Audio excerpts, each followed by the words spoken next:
Nesse vídeo aqui eu vou falar um pouco sobre o plano, o Programa Nacional de Direitos Humanos 3. Isso porque já vinha o Direitos Humanos Plano 1, Plano 2, o Programa 1, Programa 2 e agora em 2010 a versão 3. Só que antes de adentrar no conteúdo mesmo do PNDH 3, eu preciso esclarecer duas ideias ou conceitos muito importantes. Primeiro, o conceito de sociedade civil.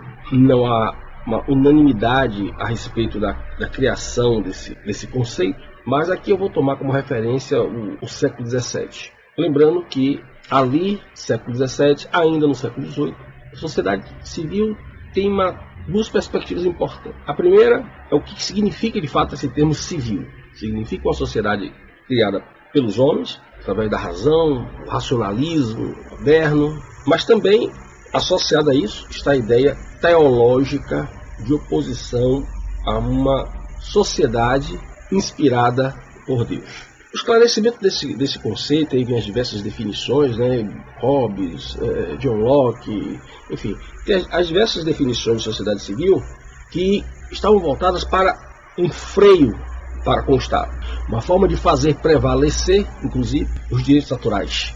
Só que, mais recentemente, e particularmente no Brasil, mas não só, o conceito de sociedade civil ele deixa de ter aquele significado moderno, numa perspectiva de um freio para possíveis abusos do Estado, e passa mesmo a ter uma perspectiva de conflito. A sociedade civil no sentido de uma antítese ao Estado, de um permanente confronto, uma visão mais dialética, hegeliana, marxista. E isso está muito claro na teoria gramsciana.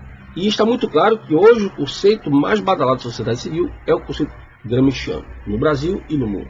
Agora, uma segunda questão importante, que é esclarecer o papel do Conselho Social e Econômico da ONU. O Conselho Social e Econômico da ONU é um dos órgãos, é uma das agências mais importantes da ONU. Geralmente permanece em silêncio, você pouco ouve falar.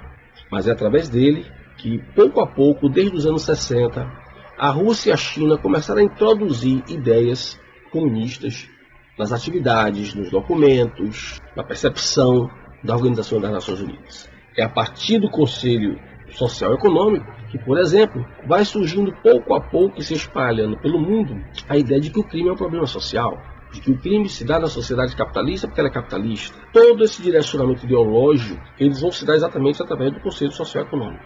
Por que dessa nova concepção de direitos humanos vinculando diretamente direitos humanos à questão sexual e da sexualidade, agora genericamente chamada de gênero? Cabe ressaltar que a questão do ambientalismo não é exatamente contra o capitalismo, contra o industrialismo, como parece ser. Essa perspectiva está certa? Está, mas isso está no segundo plano. O objetivo maior do movimento ambiental está intimamente ligado ao problema da chamada bomba populacional, conceito inclusive que aparece nos anos 60 do século XX. Qual o raciocínio que é estabelecido? A população cresceu muito, tem muita gente e por isso está destruindo o planeta. O problema do mundo não é o capitalismo exatamente, como parece ser a princípio. O problema do mundo estaria, segundo essas teorias evolucionárias, estaria nas pessoas, no ser humano. É o ser humano que tem que ser reduzido a sua quantidade, porque inclusive, por conta dessa expansão da população, isso força a indústria, o sistema capitalista, a produzir mais. Para produzir mais, precisa de mais matéria-prima. Então, para que o sistema capitalista, a indústria, precise de menos matéria-prima e por isso afete menos a natureza, é preciso que não existam pessoas para consumir. Então, reduz a população. Daí porque a questão do sexo e sexualidade, a questão de gênero, passa a incorporar uma nova interpretação e você perceber que, a partir de um determinado momento em que você não tem uma data fixa, você começa a ver essa tendência aparecendo. Por isso que eu expliquei a questão do Conselho Social e Econômico. Você começa a ver uma tendência a não mais proteger o indivíduo de um possível abuso do Estado, mas proteger os coletivos. Não mais do abuso do Estado, necessariamente, mas sim de uma sociedade homofóbica, racista, machista, aquela coisa toda que a gente já conhece. Nesse sentido, até o Estado passa a ser um instrumento protetor desses coletivos.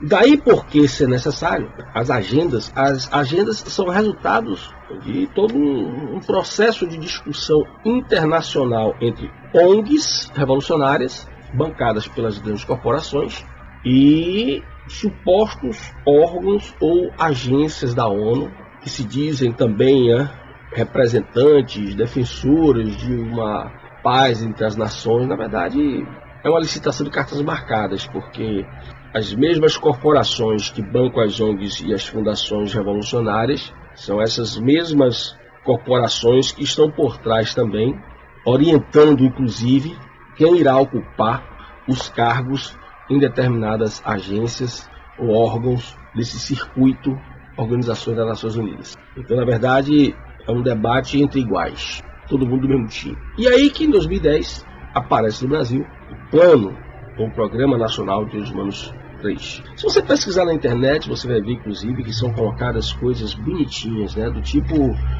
fizeram debates, fizeram conferências, Conferência Nacional de Direitos Humanos, onde ouviu, daí porque a necessidade de eu te explicar algumas questões anteriormente, que nessas conferências foi ouvida a sociedade civil organizada. O que é a sociedade civil organizada? É a sociedade dos coletivos. E, na verdade, o que você tem?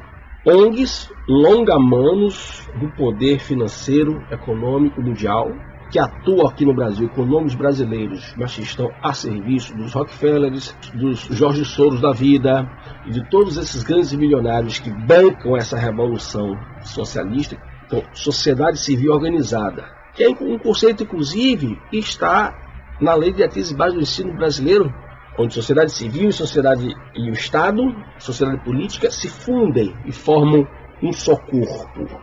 E sociedade civil e esse Estado se fundem como? Através dos representantes dos coletivos, que seriam os supostos verdadeiros representantes da sociedade. Tenho tentado esclarecer para o novo conceito de democracia. Democracia hoje está sendo falada, não é a democracia um homem, um voto, a chamada democracia liberal. A democracia hoje, muitas vezes também apelidada, até mais de maneira mais honesta, de democracia popular. Esse termo ele substitui ilusoriamente, para enganar mesmo as pessoas, é um truque semântico, ele substitui o conceito de ditadura proletariado do Sr. Karl Marx. Ele substitui o termo de uma ditadura comunista e fica mais fofinho, fica mais agradável aos seus ouvidos falar de uma democracia popular. Desenvolvimento de direitos humanos, um ambiente equilibrado. O que é um ambiente equilibrado e tecnologicamente responsável?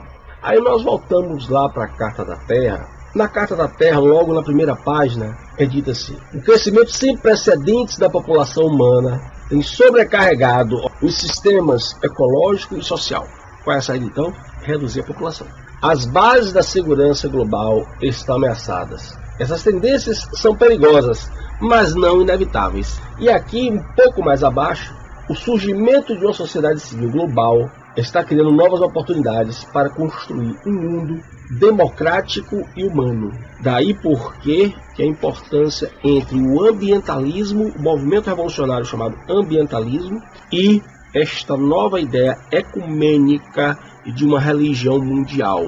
São faces de uma mesma moeda. O objetivo fundamental é destruir o cristianismo, a moral cristã, a moral que proíbe o aborto, um eficientíssimo meio de controle populacional já usado e testado em diversos países, inclusive nos Estados Unidos. Afirmar a igualdade e a equidade de gênero como pré-requisitos para o desenvolvimento sustentável.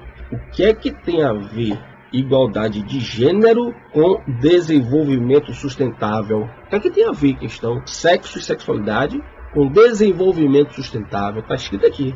É simples. Daí porque promover o casamento homoafetivo juntamente com as políticas de aborto. Daí porque tudo aquilo que está ligado ao sexo e à sexualidade passa a ser um direito humano. Com bandeiras do tipo lutar contra a homofobia, lutar pelos direitos das mulheres, mas por trás destas bandeiras chamadas de politicamente corretas, existe um outro projeto, existe uma outra finalidade.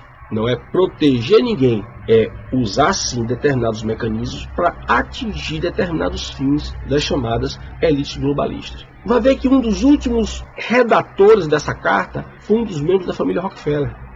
Promoção de direitos de crianças e adolescentes para o seu desenvolvimento integral, de forma não discriminatória, assegurando o seu direito de opinião e participação.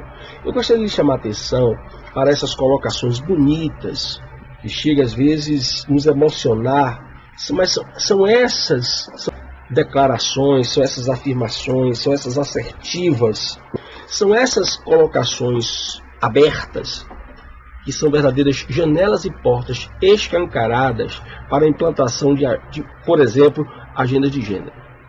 Preste bem atenção, desenvolvimento integral. Você não sabe o que está sendo entendido como desenvolvimento integral pelas pessoas que escreveram isso. Você está interpretando do seu jeito. Substituir a família pela escola. É a escola que vai educar sexualmente o seu filho. Porque você, com essa sua visão burguesa discriminatória, segundo consta, não vai poder mais educar seu filho. A família agora tem um papel subordinado. A família agora não tem mais o papel principal na educação dos filhos.